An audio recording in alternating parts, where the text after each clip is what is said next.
ลับไปเถอะที่นี่ไม่ใช่ที่พวกเธอสมควรมาจันทราใกล้จะลาลับกลางวันแสกๆแบบนี้จะไปมีดวงจันทร์ที่ไหนฮะเดี๋ยวนะเมื่อกี้แกพูดว่าอะไรนะจันทราใกล้จะลาลับแล้วถ้าหากคนธรรมดาฟังก็คงจะรู้สึกว่าเป็นแค่ประโยคน่าเบื่อแต่คนที่พูดคำนี้ออกมาเนี่ยได้รับฉายาว่าราชันแห่งจันทราที่แข็งแกร่งที่สุดในโลกถ้างั้นความหมายของคำพูดเมื่อกี้ก็พูดกับตำหนักท่านจันทราว่าอาจเกิดการล่มสลายได้งั้นเหรอจันทราไม่ลาลับ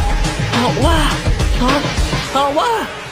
ให้ตายเธอนั่นเธอกล้าตอบราชันแห่งจันทราด้วยเหรอฮะ